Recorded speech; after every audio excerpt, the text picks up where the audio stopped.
Hello, hello, everyone. Hi, Melvette. How are you? I am doing great. How are you? I'm awesome. I am so excited to welcome you and our listeners to our September podcast. You did not miss an August podcast. We had national training, and we'll talk a little bit more about the activities that have been going on that have kept our team busy. But excited to get into this conversation. There's so much going on, right? It's a busy season, very busy. I'm sure folks are back to school. And guess what? There is a presidential election going on. Yes, we have people campaigning. Oh my goodness. I don't think we talked about actually who the two final candidates are. Yeah, I think our last conversation, we knew that there were some rumors that there might be changes around the candidate. And we now have an official second candidate for the president. Yeah, we have like a drum roll. So, for president, running for president, we have Kamala Harris and Donald Trump, right? And I'm excited that we have settled in as a nation. We've had the conventions, we've settled in, the two candidates have been offered up and accepted, and here we are. Yeah, it's an exciting time. I think again, we always talk about like every month seems to be a historic month in this Everyone. country or in this process.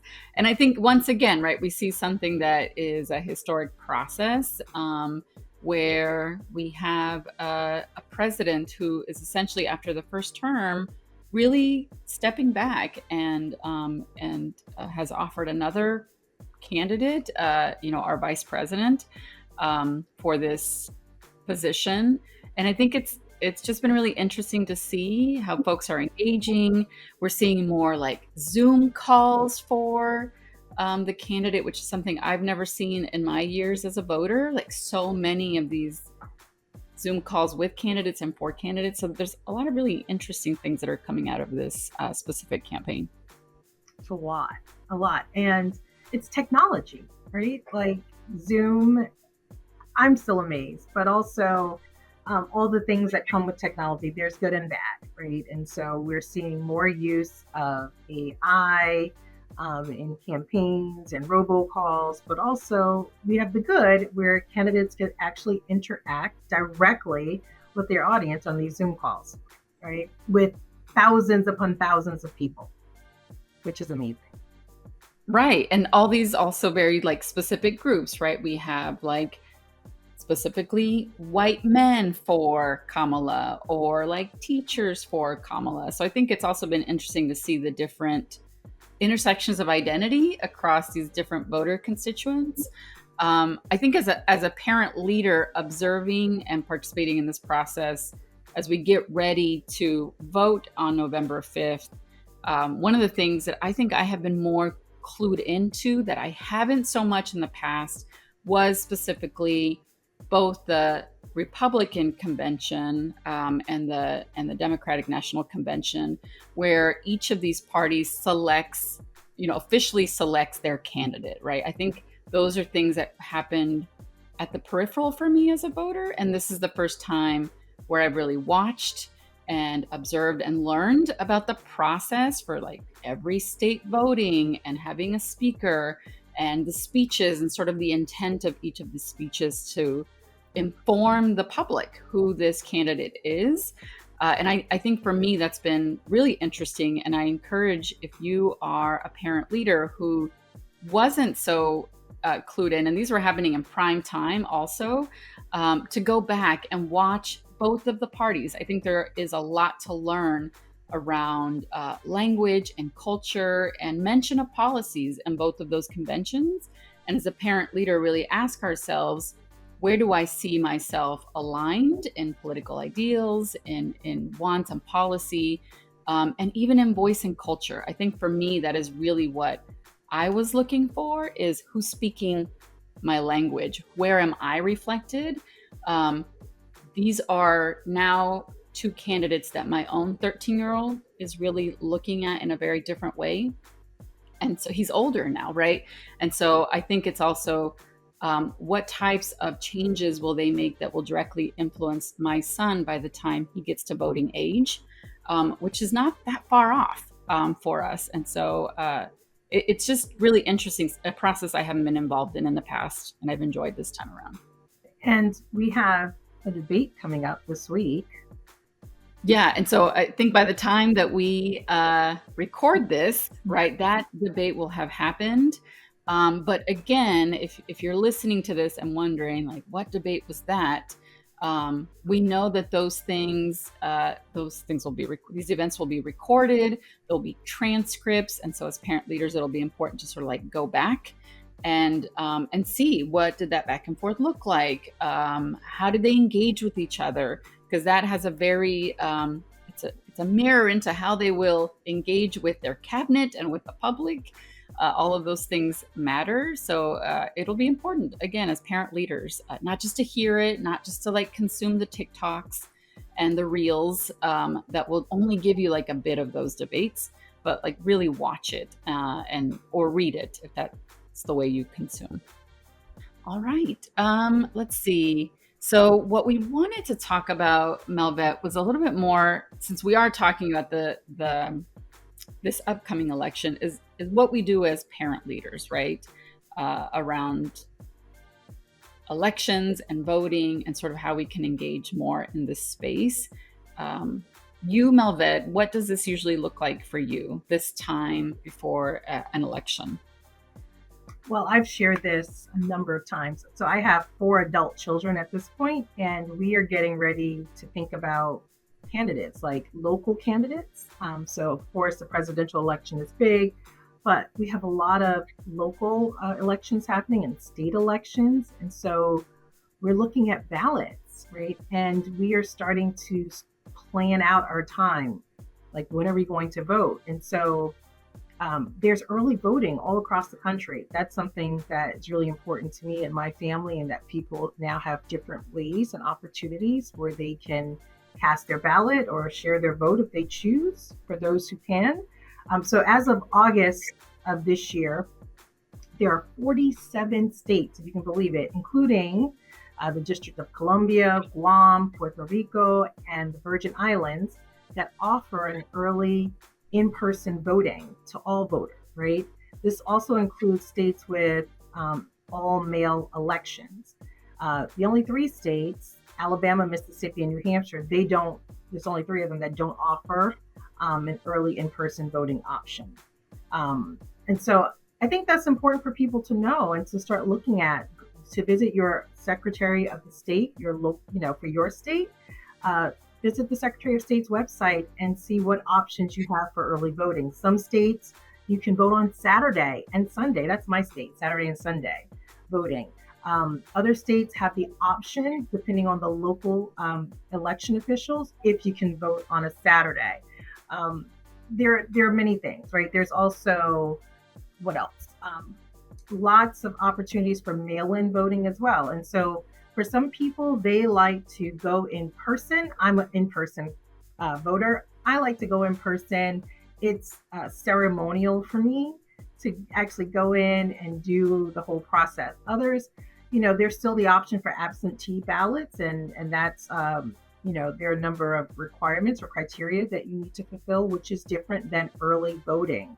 So I would say that my advice to parents and other community leaders is to really find out what the options are for you, and then make a plan on how you're going to vote. What are you doing as you prepare for this time to vote? Yeah, I think my preparation probably looks different this year than it has in the past. But still, I'm the same in that I like to go in and not just get my sticker, but I always go with my kiddo, right? And we discuss it. So like on my calendar, I have when ballots start getting mailed out, and when there's different events in the community. So there's already like candidate forums around several local and state positions. So we have those in the calendar as a family to attend or to watch. I always look at what the League of Women Voters is doing around ballot measures. It's, I follow all their social media, and they've already planned to have conversations around specific measures that will be on the ballot. So I think all of that is a part of like what we do as well researched and informed voters as much as we can. But the plan is to definitely go in, vote.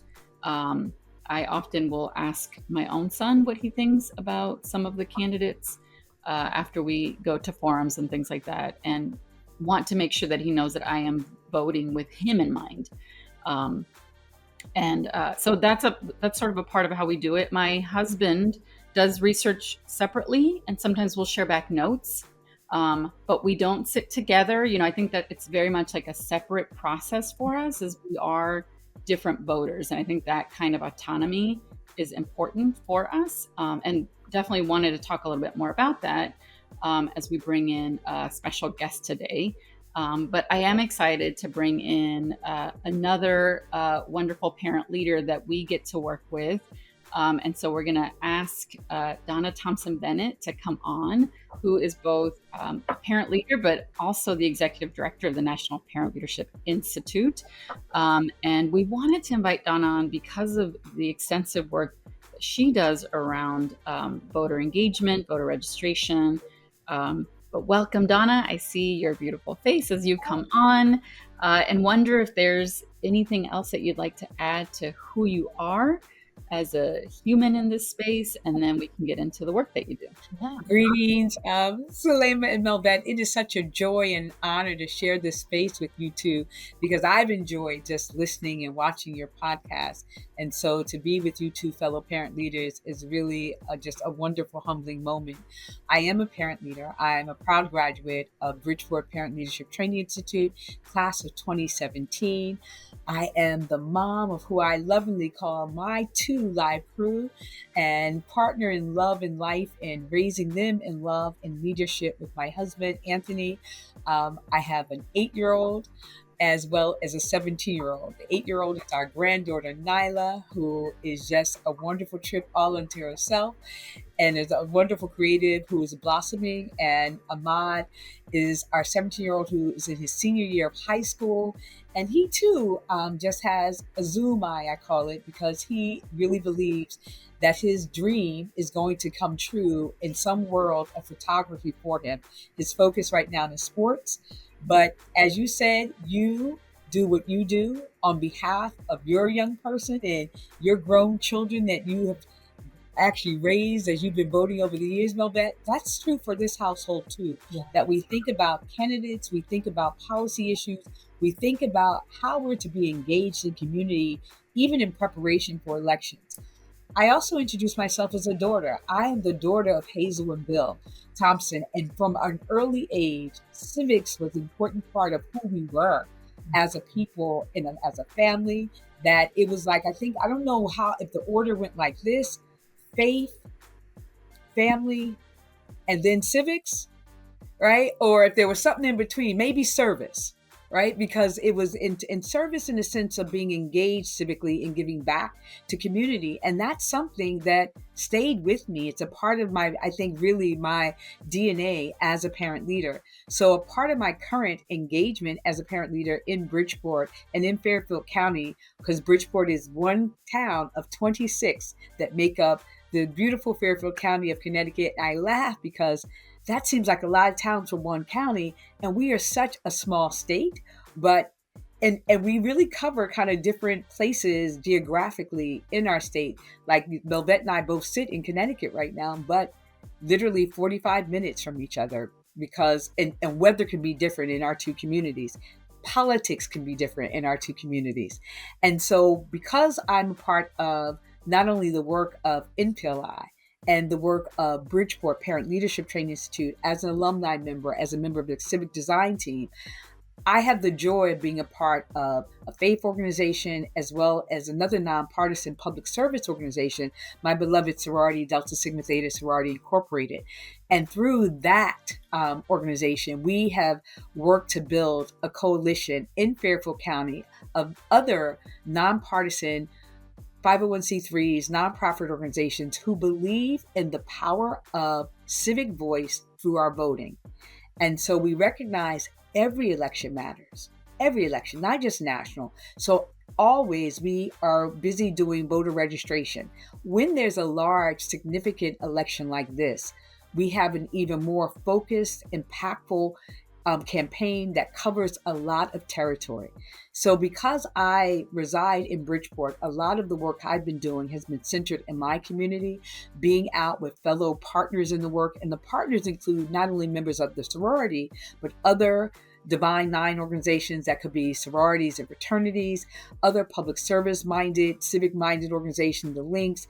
It could be faith-based organizations like Mount Airy Baptist Church, United Congregational Church, Golden Hill here. It runs the gamut. Anyone who wants to be a part of, in a nonpartisan way, getting people, one, to either register for the first time or to register because their address has changed, we are there and available. We go to where the people are. I've been fortunate to be at a farmer's market through the summer, and most recently, you meet all types of wonderful people in the community. And one of the joys I've had is registering not only younger voters, voters who have been like, I don't know if I want to be involved with politics at all, and having a wonderful democracy conversation with them and sharing with them just the value of their perspective and how they can make a difference. And one of the ways they do that is through voting. Another thing is being able to actually have voters who have been purged from the rolls because they have been formerly incarcerated. And now with the Clean Slate Act that's here in Connecticut, they can register to vote. And to know that I and my husband were a part of Work with Connect, another community organizing entity that really pushed for clean slate to happen, to be able to wipe the slate clean for those who had minor, things of incarceration, whether misdemeanors, but those who even have felonies, but it's so long ago that they should not be disenfranchised from voting. And to be able to those who have been, how can I say it, almost totally disenchanted by politics because they associate the system of justice with politics, and they may have thought they didn't have a fair shot. But to be able to have a conversation that says your voice, because of your lived experience as someone who was formerly incarcerated, to be able to shape policies around justice going forward, it matters. Who better than to tell those leaders in the justice system what needs to happen? And also elders, people have changed their addresses, and sometimes new citizens, so they're voting for the first time. I mean, so it's work, but it is so much joy in the work. I think you can tell by me smiling almost every time I say something, because it really is. We talk as a family of NPLI how civics is our jam. It really is. And when I'm out there in these wonderful streets, whether it's at a local community college where I will be tomorrow or at a farmer's market, just having those conversations of civic engagement around voting, getting people to register. We also have a Get Out the Vote campaign of making sure people know where their polling places are, where they might be able to get a ride, and if that's an issue, an Uber, Lyft, whatever it is, because we know that it's two-part. Yes, we want you to register, and then we want you to activate that vote. November 5th, or as Melvette has indicated, we're in a great state of early voting in person. I would say, in addition to calling the Secretary of State, if you live in a community like we do, call your town clerk and learn where those early voting polling places are, because it may not be your usual place where you vote. I, like Zulema and Melvette, I'm voting on November 5th. I will have probably both of my young people with me, because this is such an amazing and significant and potentially historical election that I don't want them to miss that. I also have believed in taking them to the polls with me, and so they can exercise their own voting so they understand just how important it is. And I'll stop there if you have any questions. Yeah, we tend to... and hopefully Carlos, our communications manager, is listening, but we tend to do like a photo kind of sharing on the day of. We encourage parent leaders to share, like if you're at the ballots, share that with us. And if you're comfortable sharing, if you're with your family, like we often are, please share. We like to sort of like celebrate folks who are doing that work, or even just filling out their ballot, right? Sometimes we get those early pictures. It's just a different way to sort of like honor that day, because it's always important, whether it's presidential election or the local elections. And I think for me, that is a lot of the messaging that I've been using more with voters as we've been canvassing and knocking on doors, is in these local elections, right? Your school board, city council, even with ballots, every single vote counts and can completely swing, right? And change community. And we've heard of voters that are like, I don't know about the presidential election. Okay, well, I don't have an hour to convince you, but I will say for these other pieces, that's where your vote's really going to matter. We had a school board race here locally where it was 13 votes after 2 weeks of like counting and recounting. Those 13 votes that made a difference. So I think, that's a lot of the messaging. And you talked a lot about early voting and also like going in. And we had a conversation as the MPLI team when we were sharing our own civic actions last week, where we also talked about the importance of really, we know that households vote together, but it is important that as voters, we still vote our individual policies. And one of the things that we've been talking about is sort of like the influence that spouses might have on the other, where one person might want to vote for one candidate, but a spouse might say, no, this household votes in this way. And having that conversation with your friends and family around, well, what we have seen, data has showed, is that when people go into the ballot, they tend to vote more their own values. But the same thing for young people. I think we had a team member that really called out, it's not just around spouses, but parents, the influence of parents and caregivers on like young and new voters. So it's sort of like this balance. Yes, we want folks to like mail in and vote early, and also vote your own values and your heart as you're going through this process. That's so important, because one of the things we talk about is your individual vote. Yes, it's a part of a collection of votes, but your individual vote really can make the difference, as you talked about those 13 votes. The other thing is, I am really wonderfully blessed to be in a great partnership with my partner in love, but my voice and my vote is mine and his is his. And so we never even say who we vote. Like, we might have a sense of it, but in all the local, the state, even the national elections, we don't say before we're going in, I'm voting for such and such. But what we do is we kind of do a reveal after, like, so who did you vote for? What do you? And I very rarely tell anybody who I vote for, because I see it as such a sacred, honoring piece, because it's mine. It's not for you. It's my right, and I don't just like feel like I need to discuss it with anyone or give it away. But with my husband, because we're kind of together for a while here, I will tell him who I voted for, and not for any conversation or in terms of debate around it, if there's any difference, but just so that we know. Oftentimes we are aligned. It's very rare that we end up in different spaces, but there's always the potential. I joke, because in order to vote in a primary in Connecticut, you have to be registered to a party. So I'm registered to a party, but I'm an independent spirit.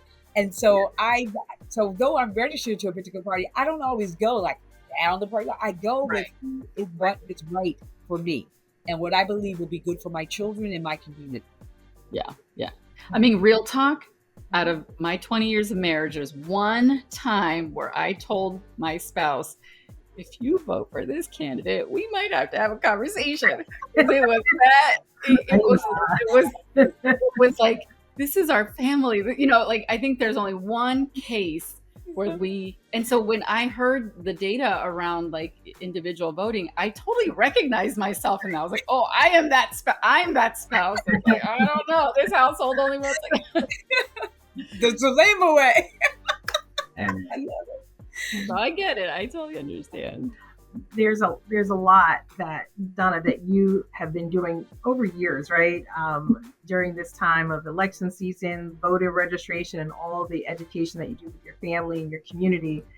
But I don't want us to forget about the other folks that we want to encourage people to kind of get behind, and also maybe they become these folks, like poll workers. There is such a need for poll workers around the country. And I also have to say, in some communities, poll workers are paid. In some communities, they are volunteer, but it doesn't matter.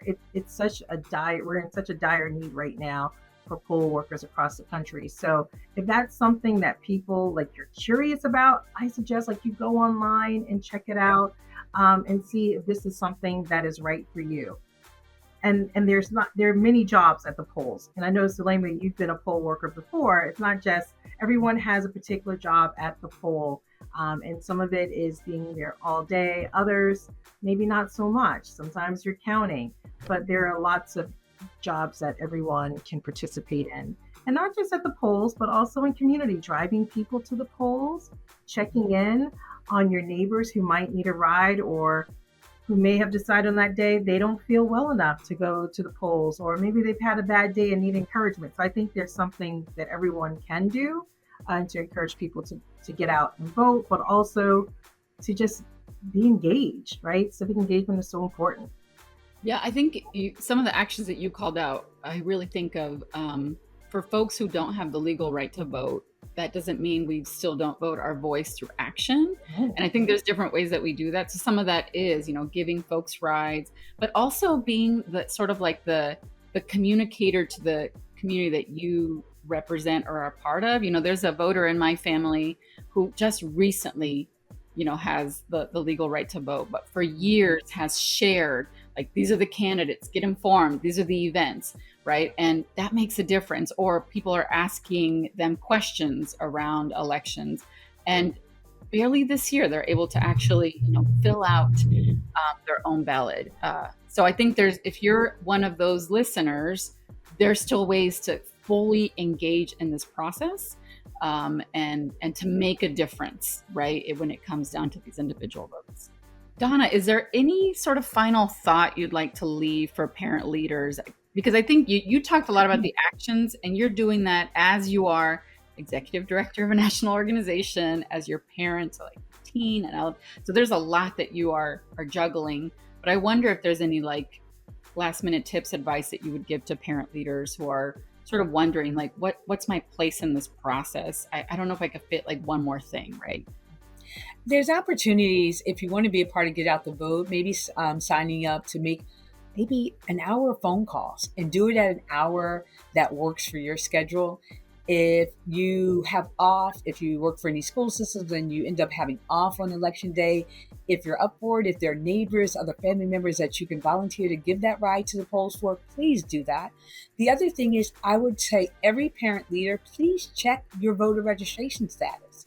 Because the other thing is that sometimes computer glitches, sometimes deliberate purging is done. Make sure that your voter registration is still valid and that there will be no issues when you go to the polling place, whether you go early or on the actual November 5th date of elections. And I would say it just takes a little bit. If we all do something, it can make a difference in our democracy. And I mean that in small d democracy. We are the people. And so just do what you can do in your corner of our nation. Don't feel like you have to do it all, particularly since you're already juggling the sky and, the earth as a parent sometimes. Just do what you can as you're flipping things right side up. Thank you, Donna. It was such a joy to have you as a guest here and sharing all your work. And I just look forward to having you back. Both Melvette and I would love to have you back to continue. Thank you. It would be my joy and honor. Always good spending time with the two of you. Have a great rest of your broadcast. Thank you, Donna. Thank you, Donna. And so since we're on this conversation of sort of election season, we wanted to invite another guest. So we'll begin to bring in Hobson McCain.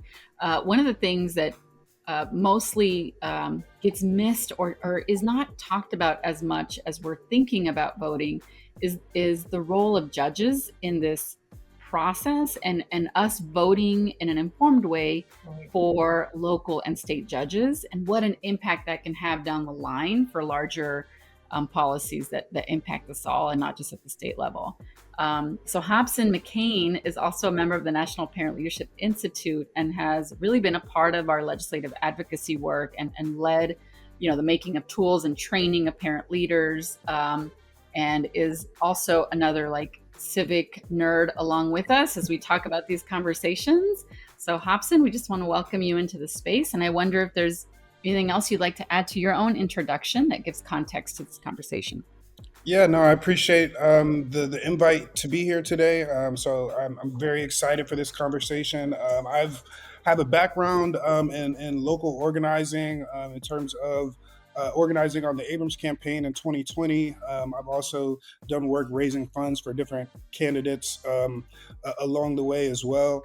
And I'm also currently a law student, so I have to preface none of the things I'm about to say is any sort of legal advice. So don't take it in that way. But I do have some good information to share. So yeah, I mean, the importance of judges in the state election, I want to start off from the top, right? We've had a very, very eventful summer in terms of Supreme Court decisions that have been handed down. I'm just going to touch on a couple of them, but I definitely encourage all of our listeners to look into some of these decisions and what sorts of implications they may have coming down the line. But one I want to start off with is Alexander versus South Carolina Conference of the NAACP. So this was a really, really big case where Republicans had removed 30,000 Black voters from the 1st District of South Carolina when they redrew district lines in the census after the census in 2020. And so essentially, this case was trying to determine whether or not the redrawing of those district lines was constitutional under the Constitution, where citizens are afforded equal and common protections under the law, right? And so essentially what the court ruled was that because the Republicans were operating from a partisan sense, the Republicans actually explicitly stated that they had done that so that they could make the 1st District more conservative and not based upon race. And so the court ruled that because they were doing it for partisan reasons and not because of race, that was constitutional. And so just to give you an example of how those high-level decisions can come back in effect, voters on the local level, that decision is going to give lawmakers significantly more leeway to use partisanship as a pretext for moving voters based on their race. So moving your district based on your race. This has the potential to minimize the voices of voters of color and different and other marginalized voting groups. And by taking them out of potentially competitive districts and consolidating their votes into one district. So really, really drastic implications when you think about how this ruling could affect the local level. Just one more that I'm going to touch on, just because this was the hot button topic, but Trump versus the U.S., where they were ruling on whether the president has immunity to for official acts while they're in office. The court ruled that the president does have absolute immunity for official acts and even presumptive immunity for acts that are on the outer limits of their authority. Now, what does that look like for everyday people? This means that if the president deemed, the president's official role under the Constitution is protect the people of the United States and operate the military. And so if the president deemed that it was a matter of national security, that a certain demographic group needed to be detained or something like that, that might be upheld under this new ruling, under the Supreme Court.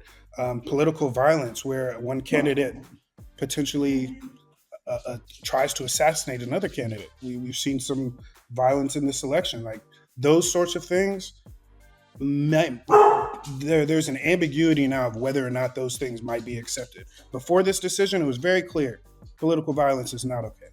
After this decision, it's kind of a little bit more of a question.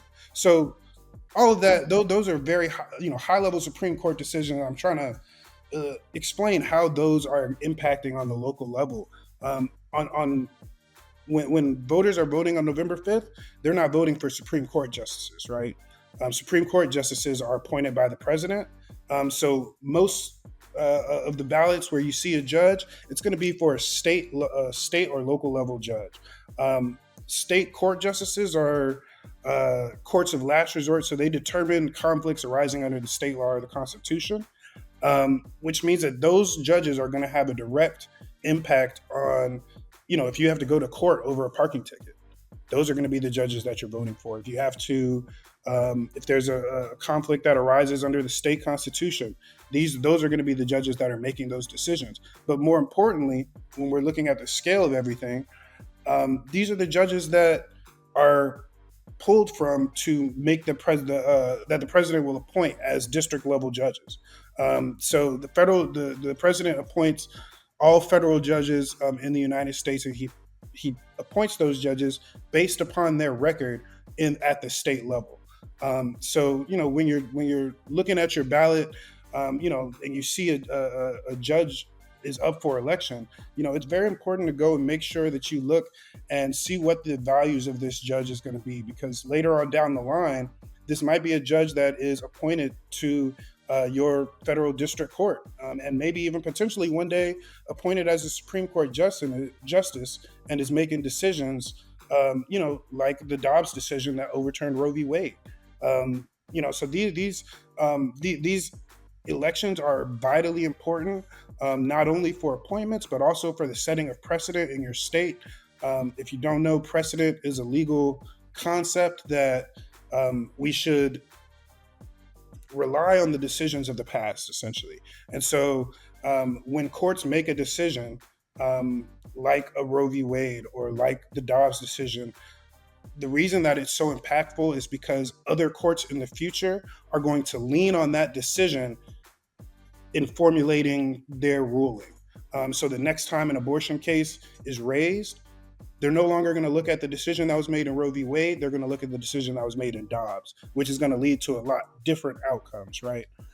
So long story short, it is vitally important for you all to carefully go over what all of the offices are that are up for election, whether it be judges, whether it be representatives, whether it be the president, and make sure that you're voting based upon their alignment with your values.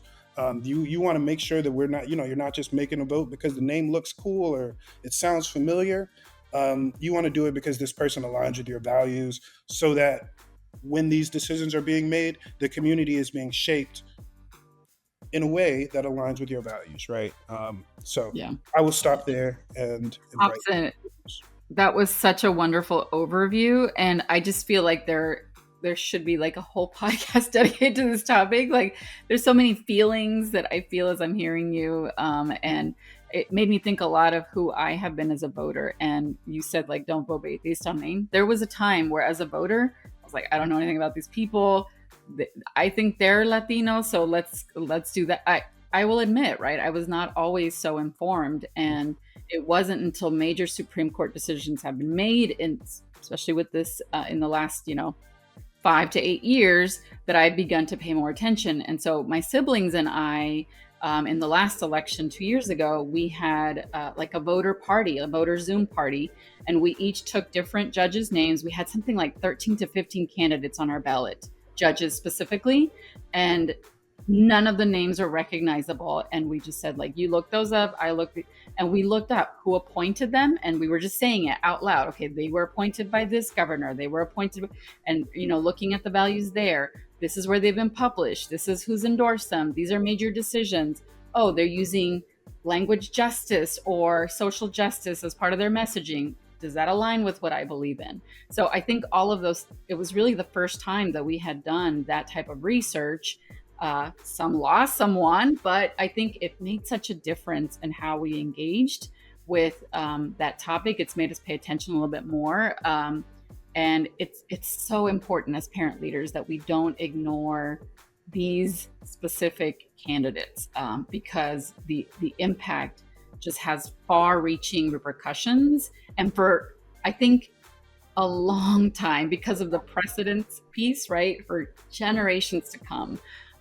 So I'm just so grateful that you came in, give us this little quick talk, but also I feel like we need to do more to talk about this importance.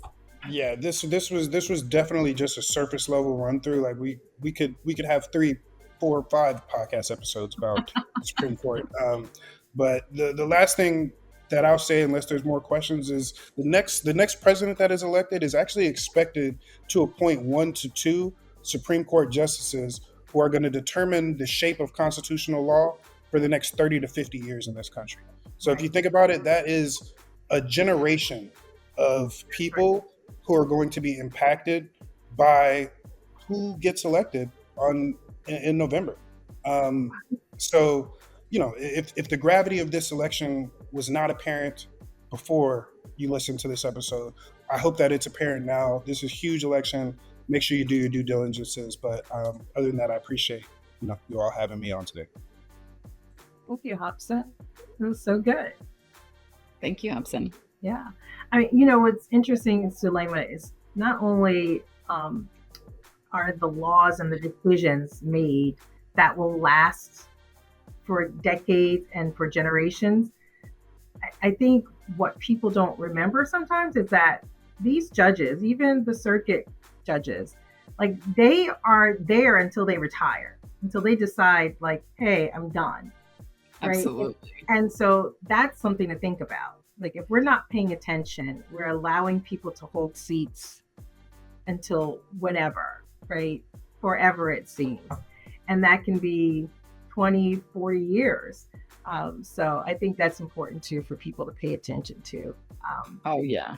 Yeah. That's a great highlight. I don't think folks, I know I didn't realize that before. So I think that is important. If your local school board candidate doesn't work out, you kick them out in 4 years. Yeah. Not so with judges. So, oh my goodness. Yeah. So I think election, November 5th, make your plan, build your community. You'll hear more things from MPLI as we also do our work of informing parent leaders around this process. Any other things that are happening that we need to highlight? I know we had said something like just to highlight national training happen in August. This is a training that we do for those who are facilitating and coordinating local parent leadership training institutes. Look out in social media for our story around that event. We have a blog post that's coming up that Carlos Maldonado will be putting out. So if you're curious about national training, if you want to see what that means for local communities, we encourage you to follow that story. Anything else from you, Melvette? No, national training it's always the thing we look forward to every single year. Yeah. National training. Yeah, absolutely. It is the flagship event of sorts. Yes. Yeah, it's what we know it's going to fill us up. Yes, we'll be somewhat drained physically and emotionally, but also it fills us up and motivates us for the work ahead.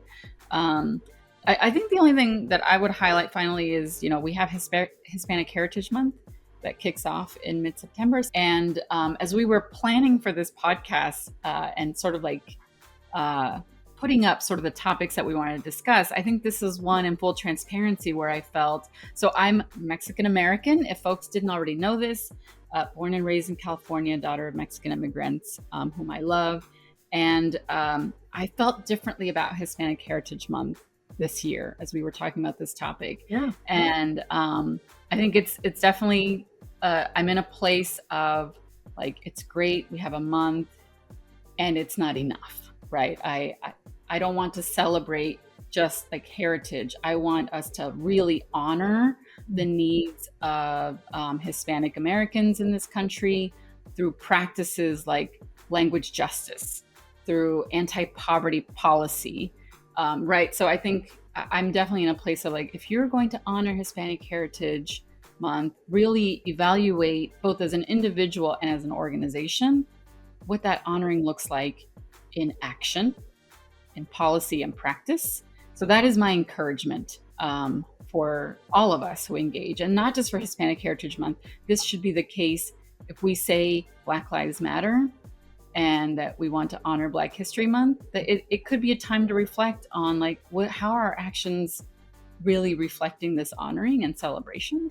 So that's where I am with Hispanic Heritage Month. Yay, and there's so much more work to do. That's right. I understand. How I feel about Black History Month. It's every day. We say Black history is American history. So your history is the history of our country as well, and all the people who live and reside here. We just have to start thinking differently about these United States. And then there's the book club. Zulema, tell them about the book club. Yeah, but we are in our second week of book club, but at whatever place you're listening to, it's never too late. We are reading Stamped by Jason Reynolds and Ibram X. Kendi, and it is bilingual. That is primarily the reason why we chose this book, because it is available in English and Spanish, and it continues sort of the topic that we always do for book club, which is around racial equity or social justice. And we have done Ibram X. Kendi's How to Be an Anti-Racist. This book specifically was written for young adults and young readers, but I always say, even for those of us who are adults, though young at heart, the way the history of racism is framed in this book makes it so accessible for all of us, right? And I will say, especially for those who were not born in this country and have, though racism exists in all countries, might have a different experience about what race means. And I think the framing of this is wonderful and brings us in with humor and with like just very honest conversation around how we can be anti-racists and not assimilationists, right? That's some of the language that gets added here, segregationist. But it's on Facebook. You can find that information on our social media pages, but we'll make sure that we're including all of that when we post this podcast. But we invite folks. The book club goes on till early October, and you read at your pace, but we engage in discussions online. So love that book club. Yes, lots of fun. Well, I think that concludes our time together, Melvette. I think we covered a lot. So we'll continue the conversation around elections and voting in our next podcast. But let us know if there are any topics also that you'd like to see us engage in, or guest speakers that you'd like to see here that are other parent leaders who are doing great work that can really inform our conversation.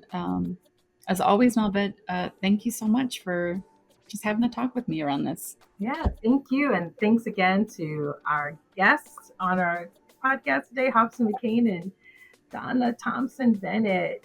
So also, if people have other ideas about guests or things that you would like to hear, like Zulema said, please let us know.